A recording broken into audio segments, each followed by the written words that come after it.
वृद्धाश्रमात जायचं आहे का, माझ्या सासूला घरी आणायचं आहे, एका दिवसाचा परिणाम सांगतो. मुलानं मायला आणावं नवल नाही, सुनन सासू. साहेब आणि मॅडम वृद्धाश्रमात. आधी मॅडम उतरली, जे पळत गेली, सासूच्या पायावर डोकं आपटू आपटू रडली. सासूबाई, पोटची मुलगी समजा, माझा काय गुन्हा असेल तो पोटात घाला, पण आता शेवटच्या श्वासापर्यंत मी तुमची सेवा करणार, गाडीत बसा. आणलं घरी. पण म्हातारीनं हट्ट धरला,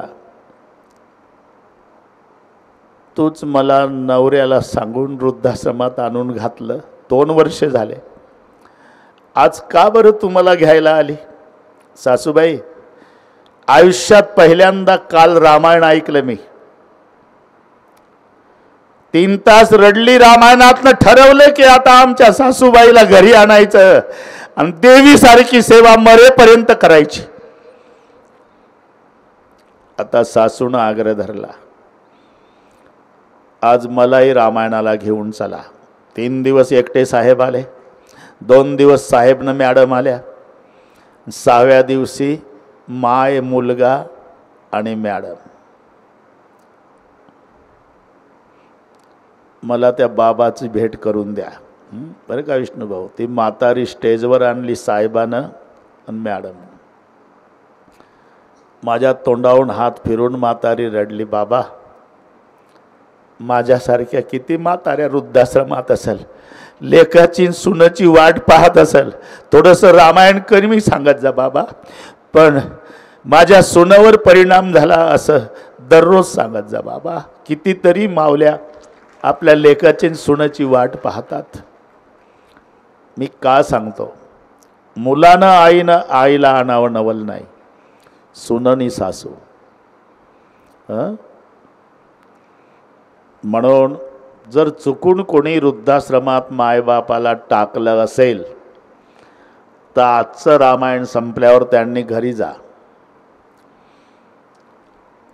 आतून कडी लावून घ्या आणि मंडईच्या पाया पडा. एकांतात काय हरकत आहे? कोण पाहिजे तुम्हाला? पायावर डोकं ठेवा ना मंडईच्या. काय डोक्यात फरक झाला का तुमच्या? 3 दिवस झाले घेऊ राहिला जाता रामायण ऐकायला. डोकंच जाग्यावर आलं म्हणा आमचं. माय बापाला वृद्धाश्रमातून घरी आणतो म्हणावं. बायको म्हणणार आहे आणा आणा, पण बंगल्यात नाही ठेवणार, गाईच्या गोठ्यात ठेवतो म्हणावं. मग काय हरकत आहे?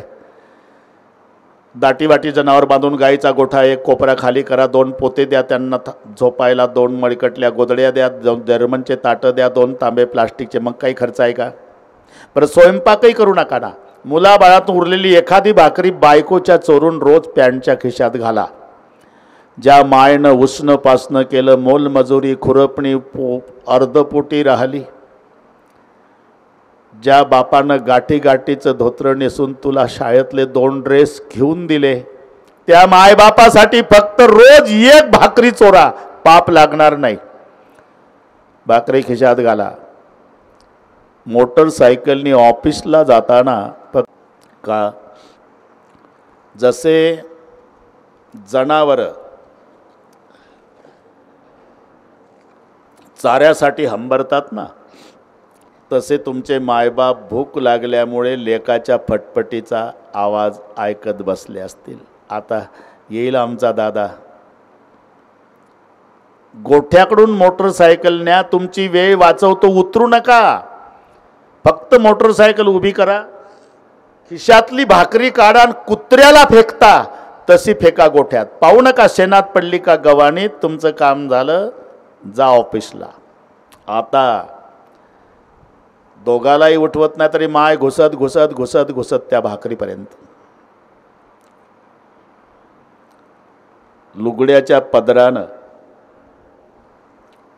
ती भाकरी पुसून काढल, मग कोपऱ्यात जाईल माय, तिथं वाटप होईल दोघात भाकरीचा. अर्धी भाकर बापाच्या ताटात, अर्धी भाकर मायच्या. दोघालाही दात नाही, भाकरी चावत नाही, भुगा करतील.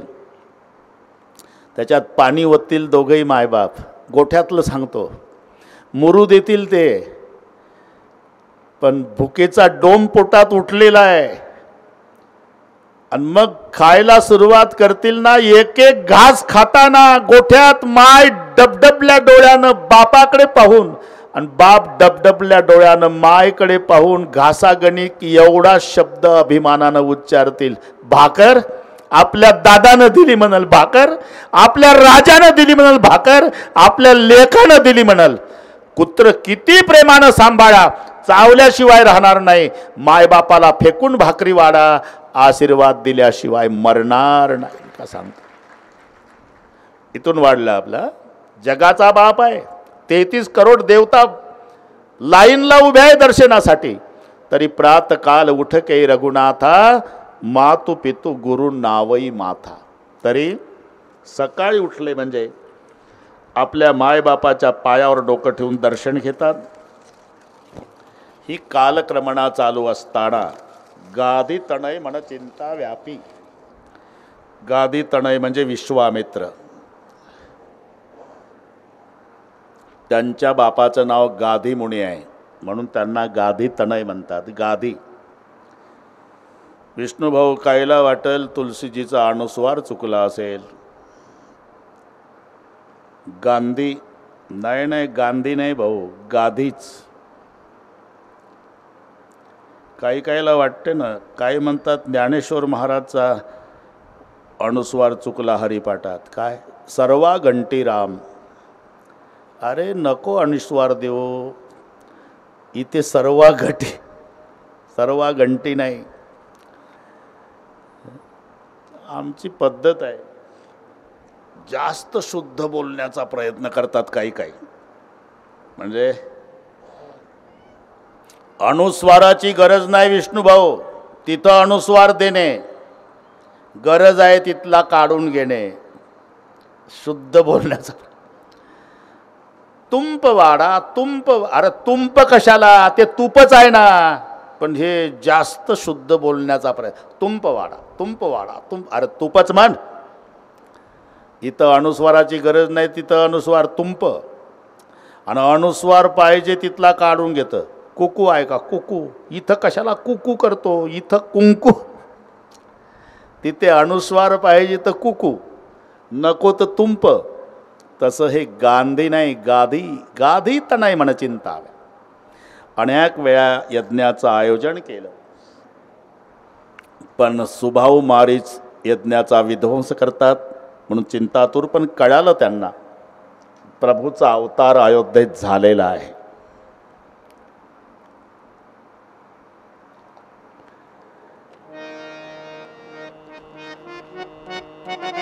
म्हणून अयोध्येत येतात विश्वामित्र. बहुविधी करत मनोरथ.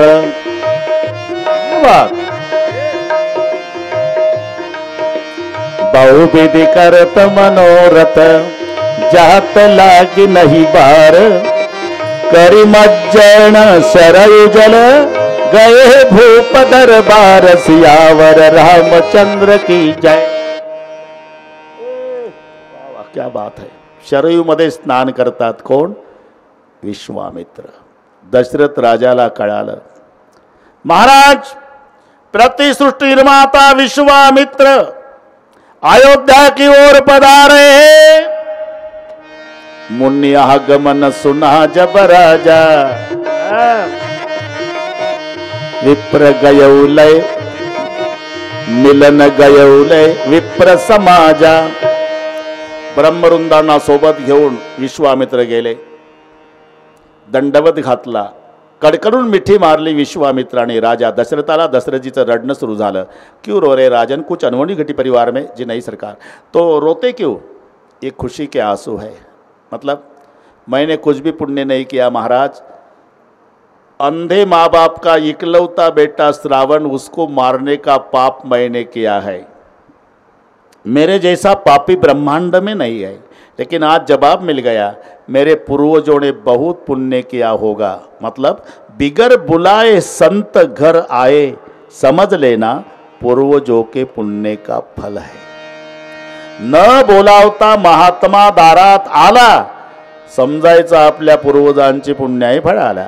पुण्य फळले बहुता दिवसा भागे उदयाचा ठसा, झालं सन्मुख तो कैचा संत चरण पावलो, आजी फिटले माझे कोडे बहुत जन्मीचे सगळे, कोंदाटले पुढे परब्रह्म. पूजा केली, भोजन झालं, विश्रांती झाली, आणि तिसऱ्या प्रहरी दशरथ राजाने अति नम्रतेनं विचारलं, काही कारण आगमन तुम्हाला, कसं येणं केलं? असुर समूसता वै मोई वै जाचन नृप आयुते. अनेक वेळा यज्ञाचं आयोजन करतो राजा, पण राक्षस माझ्या यज्ञाचा विध्वंस करतात, तेव्हा यज्ञाच्या रक्षणासाठी तुझा राम पाहिजे. दशरथजी उठून उभे राहिले. राम? सोच समज करतो मंगो बाबा. अरे चौथे पण पायू सुत चारी, उतार वयात मला 4 लेकर झाली, त्यातला थोरला पुत्र राम मागताय, त्यापेक्षा धेनू धाम भूमी धन प्राण यापैकी काही मागा. धेनू म्हणजे गायी मागा, धन म्हणजे पैसा मागा, धाम बंगला मागा, भूमी जमीन मागा, नाही माझा प्राण मागा, पण राम नाही देणार. का? यज्ञ यागादी क्रिया करून झाला मला. यज्ञ कोणी केला होता? ते शृंग ऋषीनी. तेच विचारतो, आमच्याच पैकी एका ऋषीने तुला यज्ञ केल्यामुळे तुला 4 लेकर झाले राजा. मग ऋषीनं यज्ञ केल्यामुळे 4 झाले. एक ऋषी यज्ञापासून झालेल्या 4 पैकी यज्ञाच्या रक्षणासाठी त्याला 1 मागतो, तुझं काय जातं? काय म्हणा बाबा, नाही देणार, नाही देणार, नाही. तारकन उठले. आधीच रागीड बाबा, ते वाघाचं कातलं बघले, दाबलं, कमंडल उचलला, पायात खडाऊ, दंड, 4-5 पायऱ्या उतरले, ताड ताड ताड ताड थांबले. तिथून पुन्हा एकदा मागं फिरून पाहिलं तर दशरथजी लट लट लट लट कापत होते. पाहतो काय राजा? विनमुख निघालो. विनमुख गेली या अतिथीने सर्व सुकृताची संपत्ती. विश्वामित्र म्हणतात मला, तसं कळत नसेल तुझ्या पूर्वजाचं हरिश्चंद्र चरित्र आठवलं, कळेल विश्वामित्र. आणि उरलेल्या पायऱ्या उतरले, अंगणापर्यंत पोहोचले असेल. वशिष्ठ लट लट लट लट कापत होते. काय केलं दशरथा? आधीच त्या साधूचं माझं पटत नाही, ते म्हणून या साधूनं सांगून ठेवलं असेल, या साधूचं पावती बुक पाडायचं नाही. अरे रामासोबत लक्ष्मण देऊन टाक बाबा, जा. पडत आला राजा दशरथ. अंगणापर्यंत पोहोचल्या विश्वामित्राचे पाय धरले. महाराज, माझी 2 मुलंने आपण विनमुख जाऊ नका. आता इथे थोडीशी मजा. राम देणार नाही म्हणणारा राजा आता लक्ष्मण सुद्धा सोबत न्या म्हणतो का? आदेश वशिष्ठाचा आहे. आता इथे उत्तर मिळतं. राज्य यंत्रणा कशी असावी या प्रसंगाकडे पहा. राजा कसा असावा? त्याचं उत्तर आहे राजा मुखासारखा असावा. म्हणून कुठेही मुख शब्द लागतो. कुटुंब चालवतो त्याला काय म्हणतात? कुटुंब प्रमुख. आलन मुख. तुमची इच्छा नसू दे मुख लागतंच. कुटुंब प्रमुख, गाव प्रमुख, तालुका प्रमुख, देश प्रमुख, ही मुख आहे. राजा मुखासारखाच पाहिजे. बरं, मुखाचं काम काय आहे? मुखाचं काम आहे खाणे. म्हणजे राजानं खाल्लंच पाहिजे, राजा खाणाराच पाहिजे. पण पुढचं लक्षात ठेवा, मुख खातं पण मुखासाठी खात नाही, शरीराच्या पोषणासाठी खातं. हे त्याचं उत्तर आहे. तसं राष्ट्र शरीर आहे, राजा राष्ट्राचं मुख आहे. राष्ट्ररूपी शरीराचं पोषण करण्यासाठी राजारूपी मुखाने जरूर खावं. आणि मग राजा 2 मंडळाच्या मध्ये पाहिजे तर यंत्रणा व्यवस्थित चालते. एक नियामक मंडळ, एक कार्यकारी मंडळ. त्यावेळेला 8-8 सदस्याचे 2 मंडळे अयोध्येत आहे. कार्यकारी मंडळात 8च सदस्य आहे, नियामक मंडळात 8च सदस्य आहे. नाव मी सांगतो, हिशोब करा फक्त. दृष्टी, जयंत, विजय, सुराष्ट्र, राष्ट्रवर्धन, धर्मपाल, अकोप, सुमंत. हे 8 लोकांचं जे मंडळ अयोध्येत हे कार्यकारी. याच्यावर अधिकार राजाचा. पण राजावर अधिकार गाजवायला एक मंडळ आहे, त्याचं नाव नियामक मंडळ. आणि त्या मंडळातही 8च सदस्य आहे, पण सगळे लंगोट्यावाले साधू आहे. कारण अधिकार राजावर गाजवायचा आहे. मग आपलंच पोरगं लावलं साहेबांनी कामाला आणि साहेबाचं चुकलं तरी आपण कशाला बोला, असं एकही मिंध नाही. सगळ्या लंगोट्या 8ही. त्यांची नावं कश्यप, कात्यायन, गौतम, मार्कंडे, वसिष्ठ, वामदेव, सुयज्ञे आणि जाबाली. हे यंत्रणा लक्षात राहील ना? हो म्हणा ना, काय होते. हे 8 ऋषीचं मंडळ नियामक मंडळ आहे. आणि नियामक मंडळाच्या सदस्याचं राजाला ऐकावंच लागतं. वसिष्ठ नियामक मंडळाचे सदस्य आहे. राम देणार नाही, विश्वामित्राला विनमुख केलं, पण वसिष्ठानं सांगितलं रामच नाही सोबत लक्ष्मण दे जा. पळत आला आणि पाय धरले का? आता आदेश नियामक मंडळातला आहे. ही यंत्रणा. बाबा विनमुख जाऊ नका. 2 मुलं न्या. आता तयारी सुरू झाली. विष्णू भाऊ पण 4:30 वाजले ना. आता काय 1.5 तासात बरोबर करू आपण. बरोबर करू. राम लक्ष्मण तयार झाले. रडारड सुरू झाली. आता रडारडचं काय कारण? अरे 15 वर्षाचे पोरं पुण्याच्या सारसबागेत चालले गाव फिरायला. राक्षस मारायला चालले. कोण?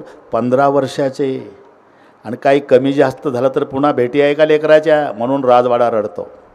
सगळे रडतात. फक्त एकच पात्र नाही रडत. तिचं नाव कौसल्या. अरे जिचा राम चालला ती का नाही रडत? तिला आठवलं ना लहानपणचं भविष्य. माझ्या रामाच्या लहानपणी एक साधू आलता हिमालयातला.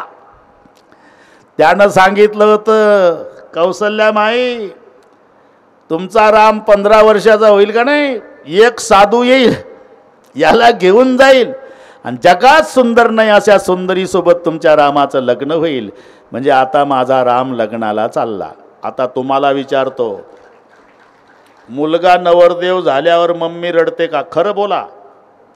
मुलगा नवरदेव झाल्यावर मम्मी तिच्या आनंदाला पारावार राहत नाही. तसा कौसल्या रडत नाही, बाकी सगळ्या रडत होत्या. तिनं विचार केला माझा राम आता लग्नाला चालला. शेवटी दशरथ राजाने रामाचा हात धरला, विश्वामित्राच्या हातात दिला आणि सांगितलं, श्रीराम आज से तुम्हारा पिता विश्वामित्र.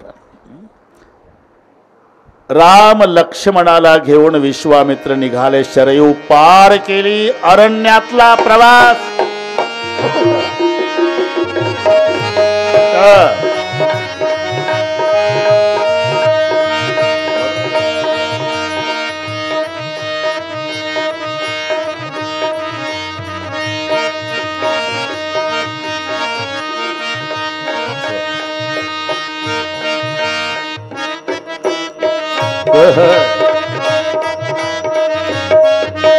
अरुण नयन उर बाहु विशाला, नील जलद तनुषा मत महाला, कटिपट पीत कसे बर भाता, रुचिर चाप सायक दुई हाता.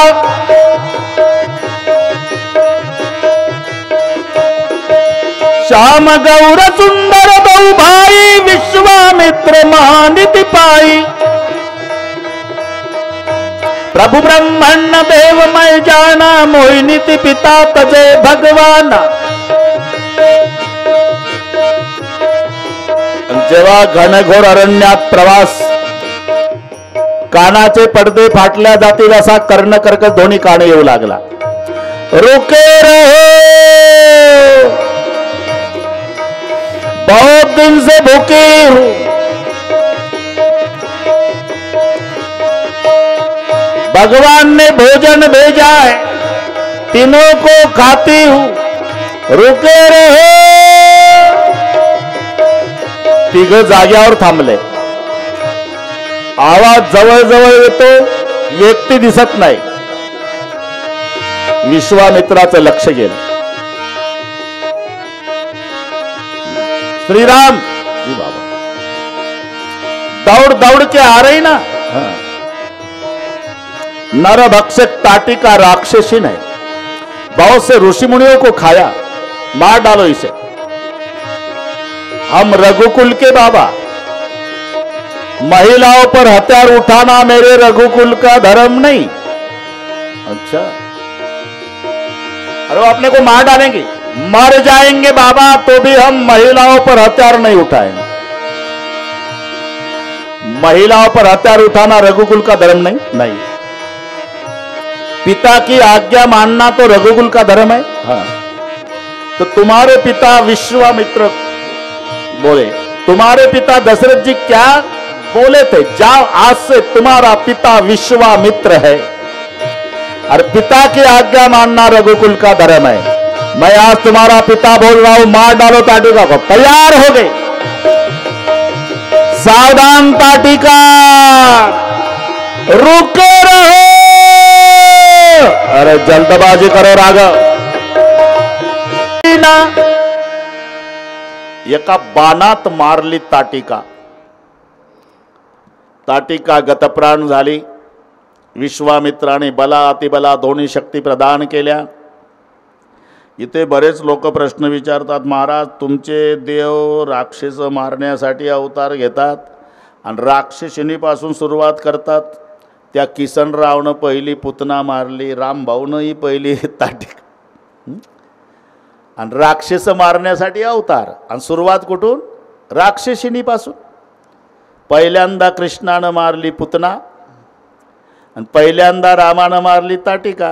अरे भाऊ, आम्ही तुमचा प्रश्न विचारला दोघालाही, ते म्हणले राक्षस मारण्यासाठीच अवतार घेतला आम्ही, पिनी इथं आल्यानंतर निर्णय बदलला।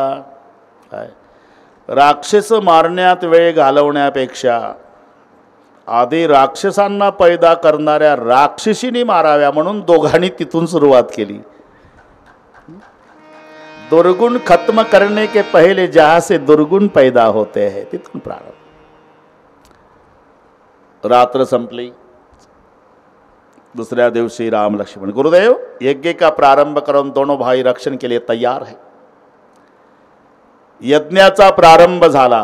पवित्र धूर आकाशात नेहमीचे विध्वंस करणारे दोन राक्षस सुबाहु आणि मारीच अमंगल द्रव्य लेकर आसमान की ओर से आ रहे थे। रामचंद्र ने देखा, बिनु फर बहन राम दीवारा, सतसुजन का सागर पारा, दरबार राम दीवारा, सतजोजन का सागर पारा, भावक सर सुभाव गुण मारा, अदुतन सागर कटक संहारा, भावक सुर सुभाव गुण मारा, अनुजन सागर दुर्ग संहारा, बिनु फर बहन राम दीवारा, सतसुजन का सागर पारा, राम भारती वारा, सतजोजन का सागर पारा, बिनु पर बहन राम दई मारा, सतजोजन का सागर पारा। अग्निबाणाच्या द्वारा सुबाहूचा नाश केला आणि बिना टोकाचा बाण मारला तर 400 कोस जाऊन पडला मारीची समुद्राच्या काठाला। यज्ञ पूर्णत्वास गेला। इथे प्रश्न आहे, जसा सुबाहू मारला तसा मारीची का नाही मारला? काही अशक्य होतं का देवाला? त्याचं कारण आहे, रामायण नाटक आणि इतिहास दोन्हीमध्ये बसतंय। हां, फरक काय आहे? घटना पहले घट्टी बाद में लिखा जाता, वो इतिहास। पहले लिखा जाता बाद में स्टेज पर आता, वो नाटक। हा दोन मधला फरक आहे। इतिहासमध्ये 3 पद आहे की नाही? पहिला इति आणि मग ह आणि मग आस, मग संधी झाला इतिहास। इति ह आस, 3 पद, तिघात 3 मजेदार अर्थ है। इति का मतलब ऐसा, ह का मतलब हुआ और आस का मतलब था। इति ह आस, ऐसा हुआ था, वैसा जिसमें है उसको इतिहास कहते हैं। इति ह आस, असं झालं होतं तसंच ज्याच्यात आहे त्याला इतिहास म्हणतात। म्हणजे पहिली घटना घडते नंतर लिहिल्या जातो तो इतिहास, पहिले लिहिल्या जातो मग स्टेजवर येतो तो नाटक। रामायण दोन्हीमध्ये आहे। पहिली घटना घडली मग तुलसीदासजींनी लिहिलं म्हणून इतिहास। पहिले लिहिलं नंतर घडलं तुम्हाला पाठ आहे. बोलीला वाल्मिक तैसेची करीन वर्तोनी दाविन नामा म्हणे आहे ना. बोलीला वाल्मिक तैसेची करीन आधी लिहिलं. कोडियाची कीर्ती वाढली गहन केले रामायण रामाधी हा शब्द आधी लिहिलं आणि तसं तसं रामाला वागावं लागलं.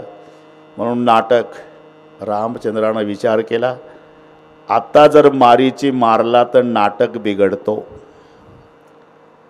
रावण कोणाची मदत घेईल. सोन्याचं हरिण कोण होईल. नाही झालं हरिण सोन्याचं तर मग सीता कशी चोरीला जाईल. नाही गेली चोरीला तर रावण कसा मरल. नाही मेला रावण तर 33 कोटी देवता बंदी खाण्यातून कशा सुटल. आणि नाही सुटल्या तर अवतार घेऊन फायदा काय. पुढचा अख्खा नाटक बिघडतो. म्हणून एक जाग्यावर मारलं नाटक बिघडू नये म्हणून एक वापस केलं. बिनु पर बाण राम तेही मारा सतजव जनगा सागर पारा. यज्ञ पूर्णत्वास गेला. राजा जनकाकडे बऱ्याच दिवसापासून धनुष्य उचलायचा कार्यक्रम चालू होता. एका दिवसाचं नव्हतं. राजा आपापल्या सोयीनं यायचे धनुष्य उचलून बघायचे. तिळाच्या दाण्या इतकं सुद्धा हालत नव्हतं. रावण सुद्धा एक दिवस आला होता पण त्यानंही उचलायचा प्रयत्न केला. धनुष्य उचलल्या गेला नाही. आता विश्वामित्राला प्रश्न पडला विष्णुभाऊ आपण जर रामाला म्हणावं माझा यज्ञ पूर्ण झाला पण चला राजा जनकाकडे धनुष्य उचलायला तर माझा राम कायदा सांगणार आहे. वा तुम्ही तर आळंद देऊन बोली करून आणला आम्हाला. सकाळचा काकडा गाता भजन हरिपाठ आणि कीर्तनात टाळ घेऊन उभे.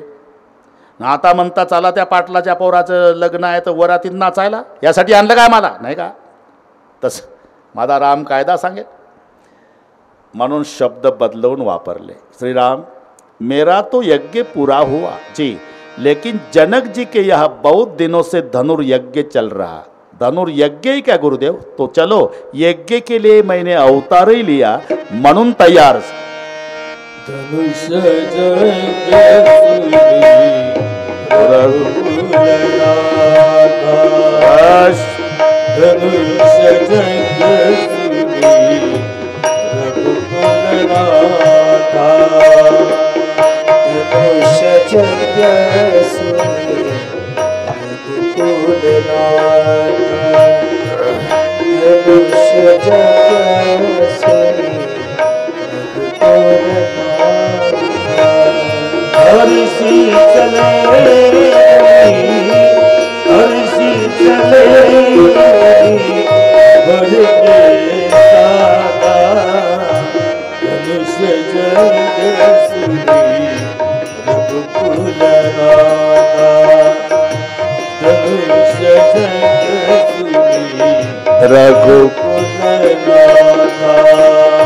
अरसी चले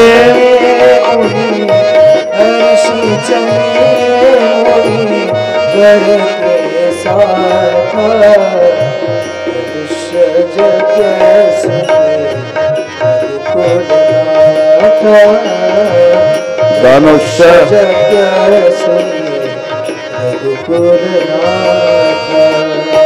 आश्रम में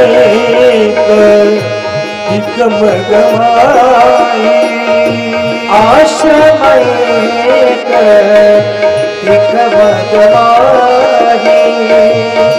मृग जीव जंतु मृग जीव जंतु मृग जीव मृग जीव जंतु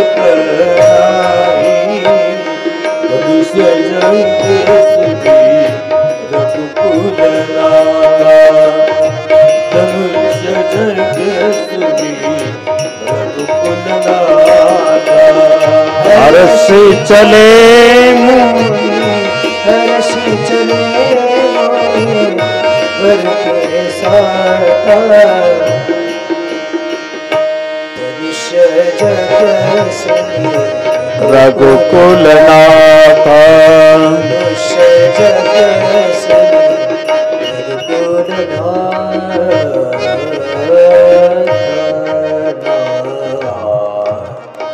धनुष्य यज्ञ सुनी रघुकुल नाथा हर्षि चले मुनिवर के साथा. हे निमंत्रित पाहुणे नाही, राम लक्ष्मण परस्परे गेलेले आहे. राजा जनकाचं निमंत्रण नाही. आता नाही का बुवा लोक, हा सप्ताह संपला की दुसऱ्या सप्त्याला, तसं यांचा यज्ञ संपला म्हणून त्या यज्ञाला निमंत्रित नाही. अरे निमंत्रण तर राजा जनकानं दशरथ राजालाही दिलं नव्हतं. आता हा फार मोठा चर्चेचा विषय आहे, पण तुमच्या डोक्यात ही शंका राहील म्हणून 2 मिनिट घेतो. मिथिला नगरीला लागून हद्द अयोध्या नगरीची आहे. मग शेजार धर्म म्हणून वैरी असला तरी मुलीच्या लग्नाचं निमंत्रण देतो का नाही? जन्मभर पटत नाही, पण याच्या मुलीचं लग्न आहे.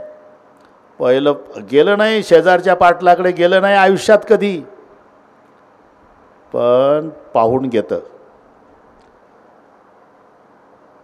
पाटील सकाळी शिल्लोडला गेले, चांगलं माहीत आहे त्याला. मग पत्रिका घेऊन जातं, अंगणात उभं राहतं. पाटील आहे का घरी? याला माहिती आहे पाटील सकाळी गेलं शिल्लोडला. मग पाटलीन बाहेर येतात. त्याही नवल करते की हे कधीच आमच्या दारात आलं नाही, आज कसं काय? अहो आत या ना, चहा घ्या. आता चहा घ्यायला जमतंय का पाटलीन बाई? एकटाच आहो, माझ्या लेकीच्या लग्नाची पत्रिका आणि तालुकाभर वाटायची आहे, हे पत्रिका घ्या. आणि पाटलांना म्हणा स्वतः पाटील पत्रिका घेऊन आलं होतं. मी का सांगतो? हा व्यवहार आहे. अरे वैरी असला तरी मुलीच्या लग्नाचं निमंत्रण शेजाऱ्याला देतो. मग मिथिला नगरीला लागून अयोध्या नगरीची हद्द, एवढा जनकासारखा विद्वान राजा दशरथाला निमंत्रण का देत नाही? 5 मिनिट घेतोच. याच्या मागचं कारण सांगतो. एकदा राजे जनक शिकार करण्यासाठी घोड्यावरती स्वार बंदूक कुशकेतू सोबत आहे, सैनिकासह पळता पळता पळता घोड्यावरती कधी संपली मिथिला नगरीची हद्दन जंगल लागला अयोध्येचा लक्षात अतिवेगात आलं नाही. एक कपिला गाय चरत होती. राजाला वाटलं हे डुकर आहे म्हणून लांबून बाण मारला, त्या गायीला लागला, गाय मरून पडली. तोपर्यंत घोड्यावरचे जनक राजे तिथे पाहता तर गायीची हत्या, खाली उतरले. माय मेल्यावर मुलगा रडतो आईच्या प्रेताला कवटावून, तसं जनकाचं कवटाऊ कवटाऊ गायीला रडणं सुरू झालं. बंधू कुशकेतू म्हणतात, दादा रडू नका, दादा रडू नका. आपण आता अयोध्येच्या जंगलात आहोत. अयोध्येचा राजा दशरथ पुण्यवान आहे.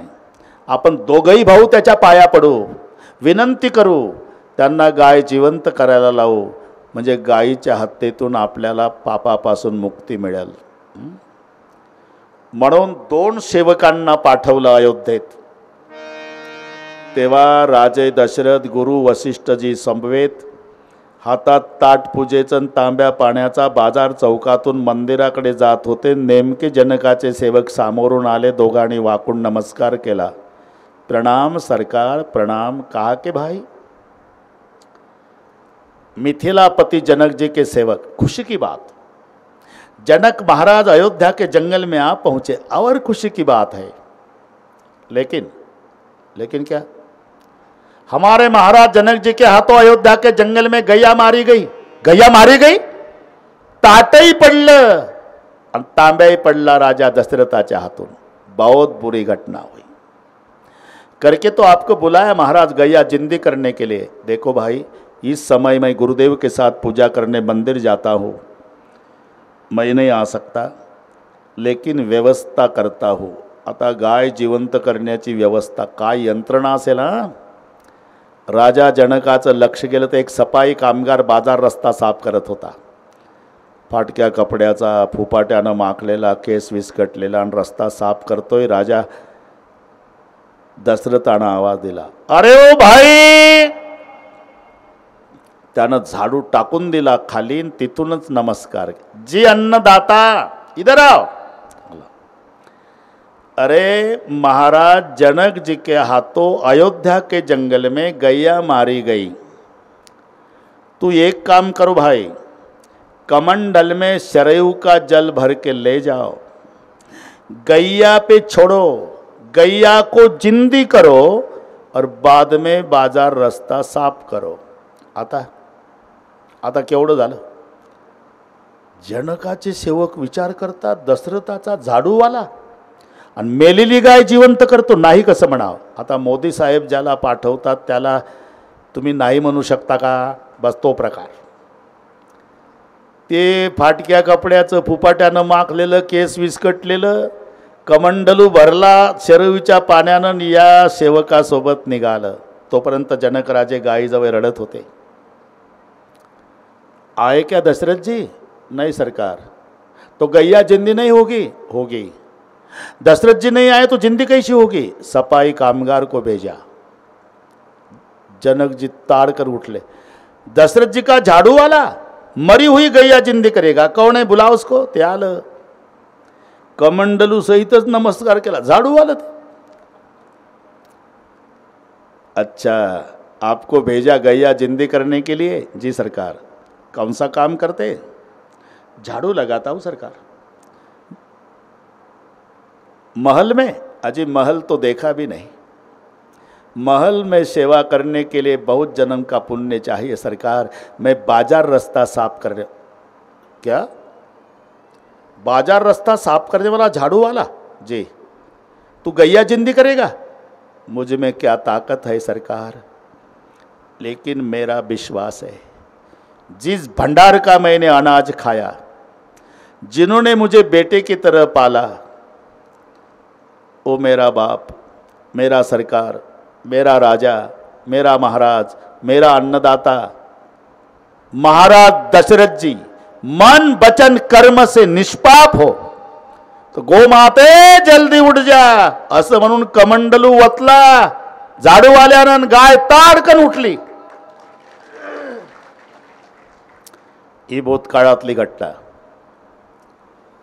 आता बंदूक कुशकेतू आठवण करून देतात. दादा काय बाकीच्यांना साधे पत्र पाठवा, पण राजे दशरथजींना सन्मानित करून बोलून घ्या. केवढे उपकार आहे. मेलेल्या गायीला जिवंत केलं, गायीच्या हत्तीच्या पापातून मुक्ती मिळवून दिली. खास निमंत्रण करून बोलवा. सभी को निमंत्रण दूंगा कुशकेतु. दुनिया में केवल दशरथ को निमंत्रण नहीं दूंगा. कहा दादा. अरे उस समय गैया जिंदी करने के लिए वो पूजा करने मंदिर जा रहे थे, तो गैया जिंदी करने के लिए सफाई कामगार को भेज दिया. आज भी मैं निमंत्रण भेजूंगा.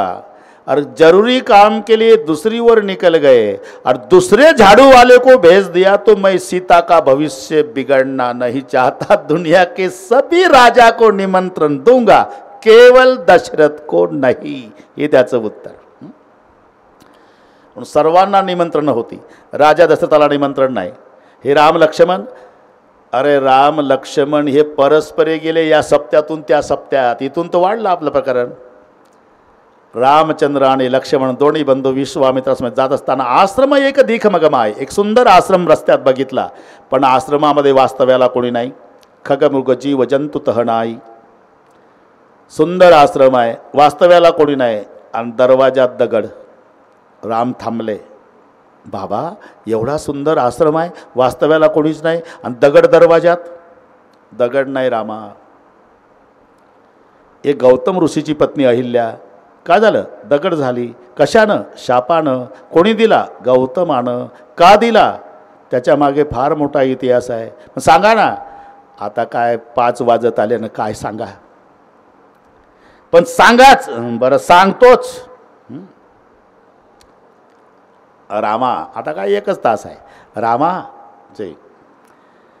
ब्रह्मदेवाची कन्या अहिल्या अतिशय रूपवती. ब्रह्मदेवानं ठरवलं मी माझी अहिल्या त्याला देईल जो सर्वात आधी पृथ्वीची प्रदक्षिणा करू देईल. सगळे देव निघाले पृथ्वी प्रदक्षिणासाठी. ऐरावतावर इंद्रदेव, नंदीवर महादेव, उंदरावर गणपती. तेव्हा गौतम दुपारचं स्नान करीत होते गंगेत. सगळे देव चाललेले. विचारलं गौतमाने, अरे जल्दबाज में का जा रहे देवता लोग. प्रत्येकाला वाटायचं या म्हाताऱ्याला सांगत बसलं, मागचं ओव्हरटेक करून डिझेलही गेलं, नंबरही गेला, कोणी सांगत नव्हतं. पण गणपती बापाचं वाहन थकलं, वेग मंदावला आणि थकण्यासारखाच कार्यक्रम आहे. अरे निदान तब्येती पाहू पाहू तर मोटरसायकल दिल्या पाहिजे होत्या. एवढा मोठा गणपतीन एवढासा उंदीर. म्हणून कधी कधी 120 किलो वजनाचा माणूस जेव्हा लोणावून चालतो तो काळा धूर बघितल्यावर वाईट वाटतं, अरे अरे यालाही उंदीरच भेटला. हे गणपती बापाचं वाहन थकलं म्हणून गौतमाने विचार, गणेश जी जय इतने जल्दबाज में देवता लोग का जा रहे. ब्रह्मदेवाची कन्या अहिल्या त्याला माळ घालणार जो सर्वात आधी पृथ्वीची प्रदक्षिणा करून येणार. रामा दुपारचं स्नान आटोपून गौतम आश्रमाकडे निघाले. एक कपिला गाय व्यायला झाली होती जंगलामध्ये. तोंड वासराचं बाहेर आलं होतं. गाय पृथ्वीचं रूप आहे. त्या गायीला गौतमाने ओल्या कपड्याने 5 प्रदक्षिणा घातल्या. 5 पृथ्वी प्रदक्षिणेचं पुण्य संपादन करून गौतम सत्यलोकात आले. 5 पृथ्वी प्रदक्षिणा केल्याबद्दल ब्रह्मदेवाने आपली अहिल्या गौतमाला दिली. विधिवत लग्न सोहळा संपन्न झाला. शेवटचं मंगलाष्टक चालू होतं. वाजंत्री बहुगल बलान करणे कुर्यात् सदा मंगलम शुभ मंगल सावधान. तेव्हा पोचले हे 120 वाले. सर्वात जास्त राग इंद्राला आला. काय ब्रह्मदेवा, असं वशिल्यानं द्यायचं होतं तर पेपरला जाहिरात दिली कशाला. वशिलावर काय नाही, वशिलावर काय नाही. इथं म्हातारं नदीत आंघोळ करत होतं, आम्हाला ओव्हरटेक करून आलं नाही तर याला मुलगी कशी दिली. अहो त्यानं गायीला 5 प्रदक्षिणा घातल्या. इंद्रा गाय पृथ्वीचं रूप आहे. 5 पृथ्वी प्रदक्षिणा केल्याबद्दल माझी अहिल्या मी गौतमाला. ठीक आहे. इंद्र म्हणतात मला एकदा तरी बाद आणील तिच्या पातिव्रत्याला. असे काही दिवस गेले श्रीरामा. एक दिवस मध्यरात्र अग्नीला कोंबडा केलं. इंद्र गौतम झाला. आश्रमाच्या परिसरात इशारा केला आणि कोंबडा आरवला. मध्यरात्री कोंबडा आरवल्याबरोबर गौतमाला वाटलं वेळ स्नानाची झाली. म्हणून गौतम स्नानाला गंगेत. इकडे हा नकली गौतम इंद्र आत प्रवेश करता झाला. तिकडे गंगा बोलली, गौतमा माघारी फिरा, स्नानाची वेळ नाही, मध्यरात्र आहे, मी गंगा बोलतेय, फिरा माघारी. स्नान न करता गौतम वापस आले आणि दरवाजावर थाप मारली. दारोगाड. आतली अहिल्या घाबरली. बाहेरून माझ्या पतिदेवाचा आवाज तर आतला कोण. दार उघडलं तर हा नकली गौतम म्हणजे इंद्र पडून जाऊ लागला. असली गौतमाचे लाल डोळे. वडकलं इंद्रा, कशाला पळतो, वडकलं. माझ्या माघारी आलाच 1000 भग पडतील. म्हणून इंद्रा पडली बघ्या. घाबरला. उशाप द्या.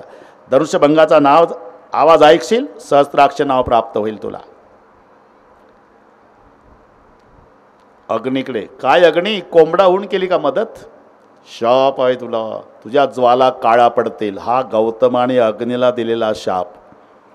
उसाचं पाचट पेटवा, नाहीतर रॉकेलची चिमणी पेटवा, वरचे टोकं काळं, तुझ्या ज्वाला काळा पडतील. घाबरला अग्नी. उशाप द्या, जा, सर्व भक्षक होशील. म्हणून वलं जळतं वाळलं. तर अहिल्याकडे पाहिलं. तोपर्यंत अहिल्या लटलट कापत होती. यांना एवढा शाप माझं कसं. डोकं बदलून घेऊ लागली. क्षमा करा पतिदेव, एवढा गुन्हा माफ करा पतिदेव, क्षमा करा, एवढा गुन्हा माफ करा पतिदेव, क्षमा करा. काय क्षमा करा, कळू नये तुला पती कोण आहे. दगडाच्या हृदयाची झालीस, पाषाण होऊन पडशील. उशाप द्या महाराज. त्रेतायुगात राम या रस्त्यानं जातील, त्यांच्या रजकणात तुझा उद्धार होईल. एवढी कथा सांगितली. विनंती केली, चरण कमल रज चाहती कृपा करो रघुवीर. जिकडनं वारा येत होता, प्रभू उभे झाले. उजवा पाय वर धरला. पायाला चिकटलेले धुळीचे कण शिळेवरती आले आणि अहिल्याचा उद्धार झाला. हे पहा, एक भजन सर्वांना पाठ आहे. रघुपती राघव राजाराम, पतित पावन सीताराम आहे ना. आता एक मजा सांगतो. याच्यात 5 शब्द आहे, मोजा तुम्ही. रघुपती, राघव, राजाराम, पतित पावन, सीताराम, 5 शब्द। आणि हा ऐतिहासिक क्रम आहे।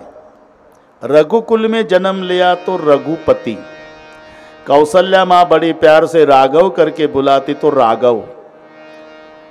ज्येष्ठ पुत्र को राजगद्दी मिलने वाली परंपरा रघुकुल में चली आ रही तो राजा राम। अहिल्या का उद्धार किया आणि पतित को पावन किया तो हो गए पतित पावन। और बराबर 6 बजे तक बनने वाले हैं सीताराम। भजन कळलं ना?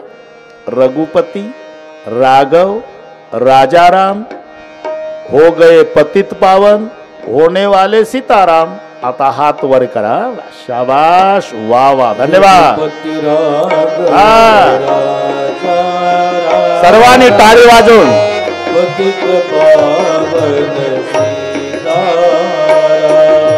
रघुपति राघव पतित पावन, असं रघुपति राघव राजा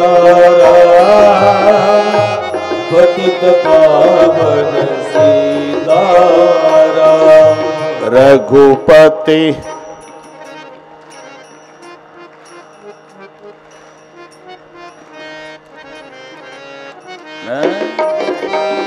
सीताराम सीताराम पतित पावन सीताराम। सीताराम।